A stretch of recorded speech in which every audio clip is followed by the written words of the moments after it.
종교인 과세가 내년부터 시행되는 것으로 확정됐습니다. 국회가 이번 주 열린 본회의에서 소득세법 개정안 등을 처리하면서 더 이상의 유예 없이 종교인들도 소득세를 납부하게 됐습니다.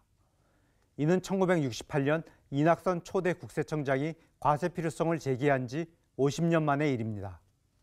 종교인 과세는 장로 대통령인 이명박 정부에서 박재환 당시 기획재정부 장관이 추진하기 시작했고, 박근혜 정부 시절인 2015년 관련 법안이 통과되면서 시행이 확정됐습니다.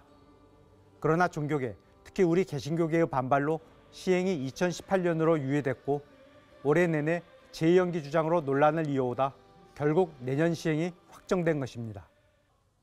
이 과정에서 정부는 개신교계의 요구를 대폭 수용해 법안을 수정했습니다. 우선 세무사찰 우려를 반영해 종교인 소득 관련 장부가 아닌 종교단체 장부는 들여다보지 못하도록 했습니다.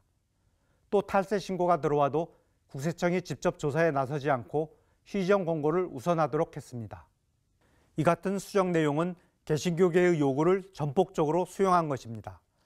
그렇기에 종교인 과세를 반대해온 단체에서도 또다시 유예하는 것 이상의 성과를 얻었다고 만족해하고 있습니다. 그러나 여론은 아주 싸늘합니다. 종교인 과세 법안을 만들라고 했더니 종교인 지원 법안을 만들었다는 비판까지 쏟아지고 있습니다. 가장 큰 논란거리는 저소득 근로자만 받아오던 근로장려금과 자녀장려금을 근로소득이 아닌 종교인 소득으로 신고하는 종교인도 받을 수 있도록 한 내용입니다.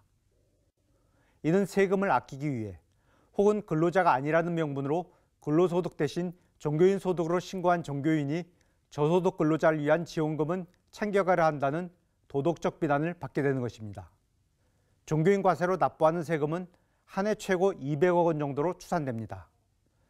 그런데 근로와 자녀장려금으로 종교인들이 받을 혜택은 최고 그 5배 정도인 1,000억 원까지 달할 수 있다는 추산이 나오니 사회적 비판 여론이 쏟아지는 것입니다.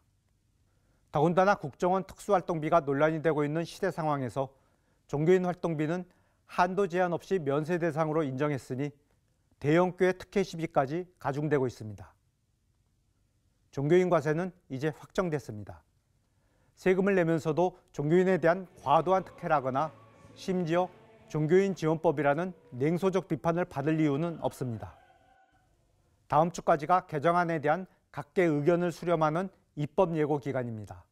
이 기간, 지나친 특혜 논란 조항에 대해 교계 스스로 사양하는 입장을 밝히는 것이 종교인다운 아름다운 모습일 것입니다. 내야 한다면 당당하게 내야 합니다. CBS 논평이었습니다.